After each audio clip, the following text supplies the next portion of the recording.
Hello guys, कैसे हैं आप सभी का स्वागत है आपके यूट्यूब चैनल जिसका नाम है Utkarsh education hub. Chemistry class 12 last minute tip. आपको पता है कि केमिस्ट्री का पेपर 28 तारीख को आने वाला है, तो केमिस्ट्री की लास्ट मिनट टिप्स बहुत ज़रूरी है। ये वीडियो मैंने अगली बार बनाया था और आपका अच्छे व्यूज़ आए थे, इसलिए मैं चाहता हूँ कि इस बार भी आप लोग देखो और जानो केमिस्ट्री क्या है और केमिस्ट्री कैसे लिखनी है उसमें। चलिए स्टार्ट करते हैं और आई होप कि आप सब ने तैयारी कर ली होगी अपनी, जिनकी बची है वो इसको देख करके जो और प्रॉपर तरीके से कर सकते हैं। तो स्टार्ट करते हैं वीडियो। देखिए, फर्स्ट टिप की मैं बात करता हूँ जो मैंने हमेशा बताई है आपको। पहली टिप ये है कि आपको प्रीवियस ईयर पेपर की बहुत वर्क करना है। अब आप लोग सोच रहे होंगे कि सर ये क्या बता रहे हैं, प्रीवियस ईयर पेपर तो तब तक लाने की बात है। देखो, सबसे अच्छी बात है कि ये है कि आपने लगाया तो पेपर है, वो ठीक बात है, लेकिन आपने हो सकता है 1 महीने पहले लगाया हो या 15 दिन पहले लगाया हो, तो वो आपके दिमाग से स्किप कर गया होगा, आपको नहीं याद हुआ होगा, या बीच में आपके हिंदी पेपर आया है, इंग्लिश का पेपर हुआ है, तो उसके बीच में आपको नहीं आपने ध्यान दिया होगा उसमें। तो आप प्रीवियस ईयर पेपर को फिर से एक बार देख लो कि हाँ इसमें क्या क्वेश्चन आए हुए थे या कैसे नहीं आए हुए थे। ठीक है, तो प्रीवियस ईयर क्वेश्चन मस्ट है, एक बार देख के जाना। ठीक है, फिर सेकंड की बात है और सबसे बड़ी बात है, अगर आपके पास प्रीवियस ईयर पेपर नहीं है, जो नए बच्चे हैं उनको मैं बता देता हूं, अगर प्रीवियस ईयर पेपर आपके पास नहीं है तो प्रीवियस ईयर पेपर उत्कर्ष एजुकेशन हब पर प्रीवियस ईयर पेपर की पूरी प्लेलिस्ट है क्लास 10th एंड क्लास 12 की, तो आप वहां जाकर के उसको देख सकते हैं। 4 ईयर प्रीवियस ईयर पेपर हम लाए हुए हैं। ठीक है, 2017 से लेकर 2020 तक का पेपर है, तो हर सब्जेक्ट के पेपर है, तो आप उसको देख सकते हैं और वहां पे आप अच्छे मार्क्स पा सकते हैं उससे। सेकंड टिप्स की मैं बात करता हूं कि केमिस्ट्री की जो आपकी वो है, केमिस्ट्री की मैं पार्ट बताता हूँ आपको कितने पार्ट में आपकी केमिस्ट्री बटी हुई है। पहले तो केमिस्ट्री आपकी बटी है फिजिकल, ठीक है, ऑर्गेनिक और इनऑर्गेनिक। ओके, इतने टाइप में आपकी केमिस्ट्री बटी हुई है। मोस्टली बच्चों को दिक्कत होती है कि सर उनको ऑर्गेनिक नहीं समझ में आती है। बिल्कुल बात आपकी बिल्कुल सही है कि अगर आपने पढ़ा नहीं है तो आपको ऑर्गेनिक नहीं समझ में आई होगी, लेकिन देखो इसको ऑर्गेनिक को बेटा एक ही मंत्रा है, याद रखना, एक ही मंत्रा है ऑर्गेनिक का। अगर जिनकी ऑर्गेनिक वीक है उनकी बस एक ही मंत्रा है कि रट के जाओ और जैसे पेपर आए तो पहले ऑर्गेनिक सॉल्व कर दो। मेरे साथ भी ऐसे, अगर मैं तो खैर मुझे याद था उसका, अगर मुझे भी ऐसा होता कि मुझे भी लगता कि नहीं हो रहा तो ऑर्गेनिक मैं भी रट के जाता था और लिख के चलाता था, बस भाई काम बन जाए। ठीक है, तो पहली बार बता देता हूँ कि जैसे पेपर तुम्हें मिले, तुम्हें 15 मिनट्स मिलते हैं पढ़ने के लिए। 15 मिनट में तुम पहले पेपर पढ़ लो और ये तुम सेटअप कर लो क्वेश्चन कि इसमें कौन कौन से ऑर्गेनिक क्वेश्चन है, आपके ऑर्गेनिक सिलेक्ट क्वेश्चन है। ठीक है, ऑर्गेनिक क्वेश्चन जैसे आपकी रिएक्शंस हो गई, आईयूपीएसी नेमिंग हो गई, ये सब आप भूल सकते हो। रिएक्शंस, रिएक्शन पे भी आपकी नेमिंग रिएक्शन होती है। ठीक है, इसके बाद आईयूपीएसी नेमिंग कि दो ही चीज आपकी केमिस्ट्री में है जो कि आनी है ऑर्गेनिक से रिलेटेड। ठीक है, तो बिल्कुल ध्यान रख के रहना जाना कि भैया ऑर्गेनिक जैसे ही जाओ पेपर में बोला बना दो भैया ये ऑर्गेनिक है, यहाँ का ऑर्गेनिक है, ये ऑर्गेनिक है। जब तुम ये बना लोगे ना बोला तो तुम्हें समझ में आएगा कि अच्छा हमको पता सबसे पहले ऑर्गेनिक करना है। तुम्हारे दिमाग से अगर ऑर्गेनिक का सारे क्वेश्चन हो गए तो तुम विश्वास मानो इन ऑर्गेनिक और फिजिकल में दिक्कत नहीं आएगी। फिजिकल तुम्हारे दिमाग में रहती है, लास्ट पेपर तक रहती है, लेकिन इन ऑर्गेनिक में होने के चांसेस होते हैं। इन ऑर्गेनिक कौन कौन चैप्टर है? S block element, P block है, डी ब्लॉक है और एफ ब्लॉक एलिमेंट है। इनमें से ध्यान रखना, इनमें से जो है आपके पास जो है एक स्ट्रक्चर आने में जरूर आएगा, एक स्ट्रक्चर आने में जरूर आएगा। कोई भी स्ट्रक्चर ले सकते हैं आप पर, एस से, पी से, डी से, एफ से, सभी के जो इलेक्ट्रॉनिक कॉन्फ़िगरेशन है ये आपको पता होनी चाहिए। ठीक है, बिल्कुल ध्यान रखिएगा, ये इलेक्ट्रॉनिक कॉन्फ़िगरेशन आपको पता होनी चाहिए। किसको लैंथेनाइड सीरीज कहते हैं, किसको एथेनाइड सीरीज कहते हैं, सब आपको प्रॉपर पता होना चाहिए। ठीक है, अब आते हैं बात फिजिकल केमिस्ट्री की। तो फिजिकल केमिस्ट्री से न्यूमेरिकल गारंटीड है बेटा, गारंटी बता कह सकता हूं कि न्यूमेरिकल एक इलेक्ट्रोकेमिस्ट्री का आना ही आना है। इलेक्ट्रोकेमिस्ट्री का न्यूमेरिकल आना ही आना है। इलेक्ट्रोकेमिस्ट्री में कौन सा केमिकल आएगा? ई डिग्री सर्कल जो है, E degree cathode minus E degree anode,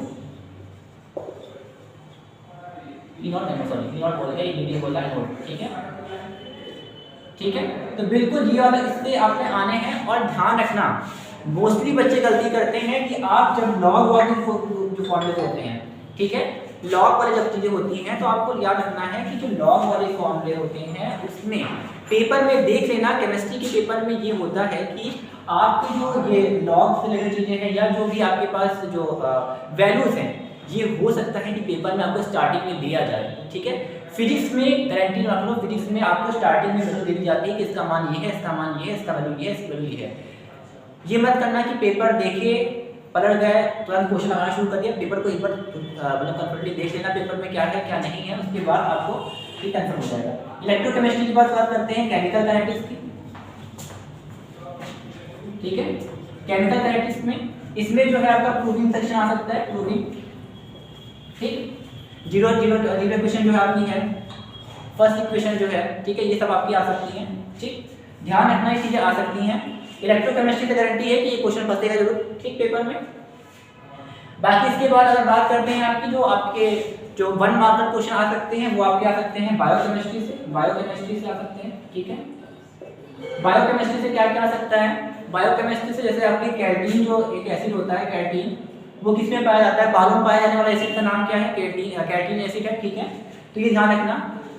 मैं बार बार तो कह रहा हूँ जिनकी ऑर्गेनिक कमजोर है पहले पेपर में जाके धाव बोल दो ऑर्गेनिक चीज पे, आपका काम हो जाएगा। अगर आप रट के जा रहे हो तो यही करो। इनफैक्ट हमने ये तो देखा था कि बच्चे जो हैं वो जो है लास्ट टाइम तक ऑर्गेनिक मतलब ले जाते हैं कि पेपर में एंट्री होने से पहले भी ऑर्गेनिक को पढ़ते हैं वहाँ पे, और उसके बाद जो है वो जो है अपना वहाँ पर लेकर के आते हैं। तो ऑर्गेनिक निपटा दोगे तो फिर फिजिकल और इनऑर्गेनिक में दिक्कत नहीं पड़ेगी, ठीक है, ओके। इसके बाद हम बात करते हैं थर्ड पॉइंट, ये बिगाड़ रहा हूँ बेटा, थर्ड पॉइंट पे आते हैं। थर्ड पॉइंट पे अभी आता हूँ, ठीक है। थर्ड पॉइंट अगर मैं बात करूँ तो थर्ड पॉइंट पे जो है आपकी copy presentation, okay. Copy presentation बहुत मस्ट है कि आपको कॉपी प्रेजेंटेशन आना चाहिए, क्योंकि अगर आपको ये नहीं आता है तो आपका इन दोनों को लगाने का कोई मतलब नहीं है, ठीक है। कॉपी बहुत ही आपको अच्छे तरीके से लिखनी है, ठीक है। ध्यान रखना कि पेन का ये नहीं इशू होता है कि आप 22 वाली पेन से लिख रहे हो, 100 वाली पेन से लिख रहे हो, उसका मतलब नहीं है। कॉपी आप 3 वाली पेन से लिखोगे लेकिन ढंग से लिखोगे तो अच्छे मार्क्स मिल सकते हैं, ठीक है। जो फर्स्ट चीज है कि जो आंसर आपका हो उसे हाईलाइट कर दीजिए, ठीक है, आंसर को हाईलाइट कर दीजिए। Second the most important thing है कि जब भी न्यूमेरिकल आप लगा रहे होते हैं, ठीक है, तो उसमें आपको जो फॉर्मूलेज होते हैं, फॉर्मूला जो होता है, फॉर्मूला अगर आपके पास टाइम हो तो इसे भी हाईलाइट आप कर सकते हैं, ठीक है।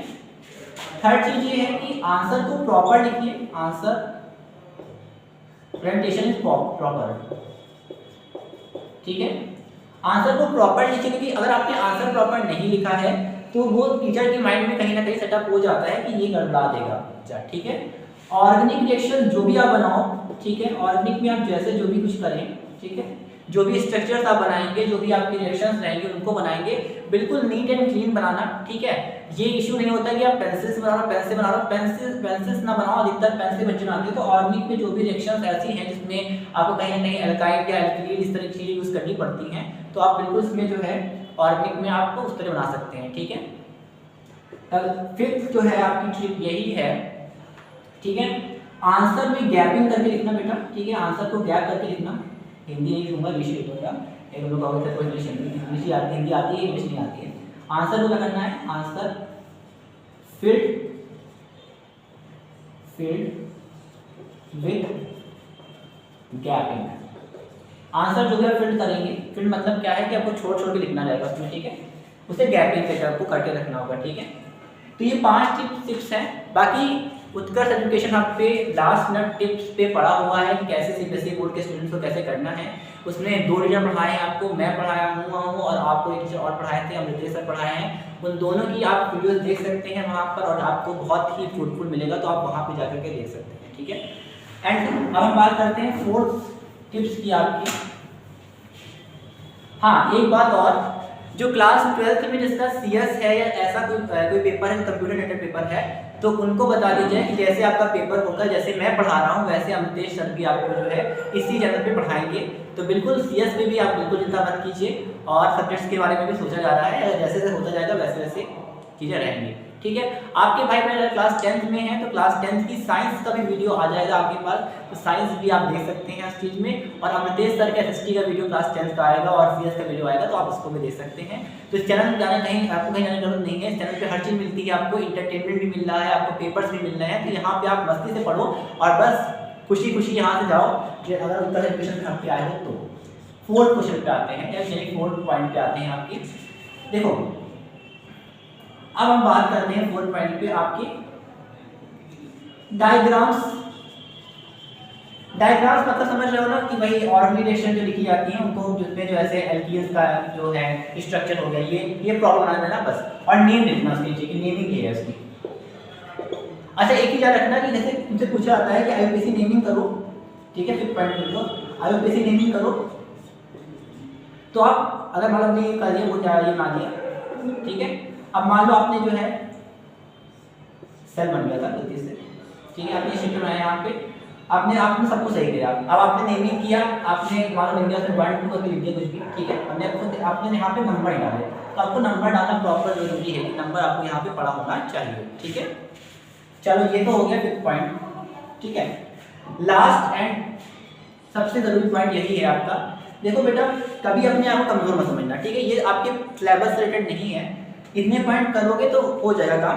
देखो अभी अपने आप को कमजोर मत समझा कभी भी। देखो क्या होता है ना, बच्चे गलती करते हैं कि जैसे उनका एक पेपर खराब चला गया, अब वो यही सोचा करते हैं कि अब कैसे होगा, क्या होगा आगे, कहीं मेरा ये ना रह जाए, कहीं मेरा वो ना रह जाए। मैं ये कह सकता हूँ तुम्हें 90% चांसेस होते हैं, 100% तो नहीं कहूँगा कि 99% 90 कह सकते हो, तो 99 नहीं कह दूँगा क्योंकि बच्चे फेल होना शुरू हो गए हैं सीबीएसई में, इसलिए नहीं कहूँगा। लेकिन 90% चांसेस होते हैं कि रिजल्ट तुम्हारे फेवर में ही जाएगा, ठीक है, बिल्कुल तुम्हारे फेवर में जाएगा। बस इतना करना कि पेपर में छोड़ना कुछ नहीं है। पेपर में अगर तुम छोड़ के आओगे बेटा, वो चाह करके भी नंबर नहीं दे पाएगा, ठीक है।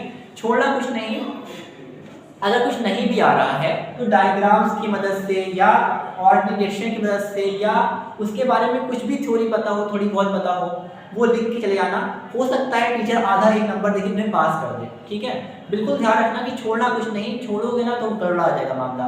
खैर ये पॉइंट वो नहीं था जो मैं पॉइंट बताना चाहता हूँ तुम्हें। देखो बहुत बच्चे क्या करते हैं, जैसे मान लो आप लोग का हिंदी विषय अच्छा लग गया, अब केमिस्ट्री उनका खराब चला गया, तो वो सोचा करते हैं यार मेरे क्या होगा, मैं अच्छे प्राइज ले आ पाऊंगा या नहीं ला पाऊंगा। ये बहुत खराब चीज़ होती है। आपको ये नहीं सोचना है कि मैं ला पाऊंगा या नहीं ला पाऊंगा, आपको ये सोचना है कि अच्छा जो हो गया सो हो गया, ठीक है। इसके बाद आपकी फिजिक्स है, आपका मैथ है, इन सब पे आप फोकस कर सकते हो, तो कहीं ना कहीं आपका ओवरऑल रेशियो जो है वो सही हो जाएगा, ठीक है। बाकी मैं क्या कह रहा हूँ कि बिल्कुल टेंशन मत लेना, हर चीज़ का फेवर आपकी तरफ होता है, टीचर भी चाहता है आपको अच्छा हो, इन्विजिलेटर भी आपको चाहता है कि आपको अच्छे से अच्छे मार्क्स दे सके, ठीक है। तो बिल्कुल चिंता मत करना, नंबर अच्छे आएंगे और विश्वास रखो, आपके टीचर्स लगे रहते हैं आपके साथ, हम लोग लगे रहते हैं आपके साथ कि आपका कोई घाटा ना हो सके आपका। बाकी ये सब केमिस्ट्री के कुछ टिप्स थे, आप इनको फॉलो करेंगे तो बिल्कुल अच्छे मार्क्स पाएंगे। और मेरी सबको शुभकामनाएं हैं कि आप सब अच्छे से अच्छे मार्क्स पाएँ केमिस्ट्री में। और जो बच्चे कमेंट करते हैं कि सर आप इंग्लिश बता दीजिए, वो उसका भी बता दीजिए, तो प्लीज़ कमेंट मत किया करिए, क्योंकि आपको बता दीजिए मैं केमिस्ट्री का और साइंस का टीचर हूँ। बेसिकली केमिस्ट्री भी नहीं कहूँगा क्योंकि केमिस्ट्री क्लास 12 चलती है, 10 तक साइंस चलता है। तो वो बेटा ये भी होता है ना कि हम लोग डायरेक्शन ले जाते हैं, उसके बाद तुरंत लोडिंग भी रहता है, तो चीज़ें थोड़ी सी जो कि मैनेज नहीं हो पाती हैं। बाकी कोशिश की जाती है कि आपको 100% दिया जा सके इस चैनल के माध्यम से। बाकी अगर कोई डाउट्स हो तो आप कमेंट सेक्शन में पूछ सकते हैं। तो आज की लाइव आपकी क्लास यहाँ पे खत्म करते हैं और बाय बाय, मिलते हैं आपको नेक्स्ट वीडियो में। See you soon on next video.